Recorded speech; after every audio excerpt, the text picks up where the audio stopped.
اللہ سبحانہ و تعالیٰ کے بابرکت نام سے شروع، جو بڑا مہربان اور نہایت رحم کرنے والا ہے۔ والدین کے حقوق اور اولاد کے فرائض۔ والدین کا نافرمان جنت کی خوشیوں سے بھی محروم رہے گا۔ معاشرتی زندگی میں اپنے فرائض اور دوسروں کے حقوق کو پہچان کر زندگی بسر کی جائے تو سکون، اطمینان قلب اور پرامن ماحول میسر آتا ہے، جسے حسن معاشرت کہا جاتا ہے۔ اگر ایک فرد اپنا فرض ادا نہ کرے تو دوسرے کا حق ادا نہیں ہو سکتا، اور اس وجہ سے بے اطمینانی اور بے سکونی کی فضا پیدا ہوتی ہے، جو معاشرتی زندگی میں فساد کا سبب بنتی ہے۔ اللہ پاک نے انسانوں کی رہنمائی کے لیے حقوق و فرائض کا تعین کر دیا ہے۔ فرض شناسوں کو پسند اور دوسروں کو نہ صرف ناپسند بلکہ اپنی خوشی کا سزاوار بھی ٹھہرایا ہے۔ ایک مومن کی شان یہ ہے کہ وہ فرائض کی بجا آوری کو اللہ پاک کا حکم سمجھ کر ادا کرتا ہے اور نافرمانی سے ڈرتا ہے۔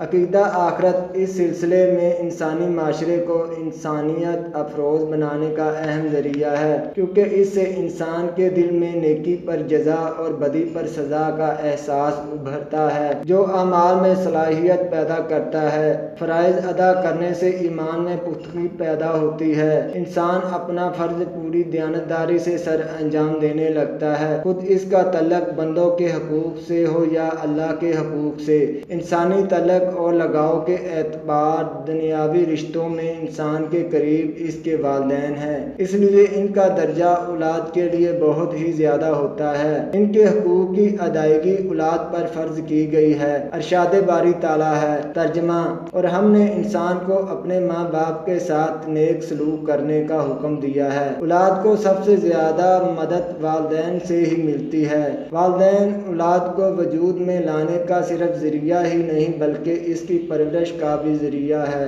دنیا میں صرف والدین ہی کی ذات ایسی ہے جو اپنا آرام، راحت اور چین اولاد کی خاطر قربان کر دیتے ہیں۔ ان کی شفقت اولاد کے لیے رحمت باری کا وہ سایبان ثابت ہوتی ہے جو انہیں مصائب، مشکلات، زمانے کی دھوپ سے بچا کر پروان چڑھاتی ہے۔ انسانیت کا وجود اللہ پاک کے بعد والدین ہی کا مرہون منت ہے، اس لیے اللہ پاک کے قرآن مجید کے متعدد مقامات پر اپنے بعد انہی کے حقوق انسانوں پر فرض کر دیے ہیں اور ان کو پورا کرنے کی تلقین فرمائی ہے۔ ارشاد باری تعالیٰ ہے۔ ترجمہ: اور حکم کر چکا تیرا رب کہ نہ پوچھ سوائے اور ماں باپ کے ساتھ بھلائی کرو، اگر پہنچ جائیں تیرے سامنے بڑھاپے کو، ایک ان میں سے یا دونوں، اور نہ کہہ ان کو ہوں اور نہ جھڑک ان کو، اور جھکا دے ان کے آگے کندھے عاجزی و نیاز مندی سے، اور کہہ اے رب ان پر رحم کر جیسے پالا انہوں نے مجھ کو چھوٹا سا۔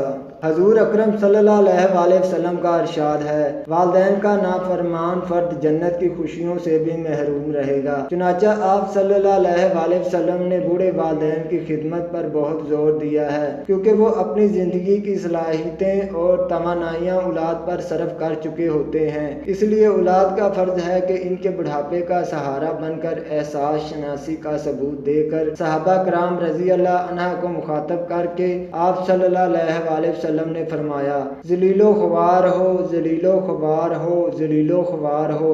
صحابہ کرام رضی اللہ عنہ نے عرض کیا، یا رسول اللہ صلی اللہ علیہ وسلم کون؟ ارشاد فرمایا، وہ جس نے اپنے ماں باپ کو یا ان میں سے کسی ایک کو بڑھاپے کی حالت میں پایا اور پھر ان کی خدمت کر کے جنت حاصل نہ کر لی۔ والدین سے ہمیشہ ادب سے پیش آنے اور نرمی سے گفتگو کرنے کا حکم ہے۔ کوئی بھی نیکوکار بچہ ایسا نہیں جو اپنے والدین پر پیار و خلوص کی نگاہ ڈالتا ہو اور اللہ پاک اس کی ہر نظر کے بدلے اسے ایک حج کا ثواب عطا فرماتے ہیں، کیونکہ بڑھاپے میں انسان کے مزاج میں کچھ تیزی آ جاتی ہے، تو ایسی حالت میں اولاد کا فرض ہے کہ وہ صبر و تحمل سے برداشت سے کام لیں اور اپنی زبان پر کوئی لفظ ایسا نہ لائیں جس سے والدین کی دل آزاری ہوتی ہو۔ جب فوت ہو جائیں تو ان کی مغفرت کے لیے دعا کرتے ہوئے کہیں، اے پروردگار میرے والدین پر رحم فرما، کیونکہ میرے والدین نے میرے بچپن میں رحمت اور شفقت کے ساتھ میری تربیت اور پرورش کی تھی۔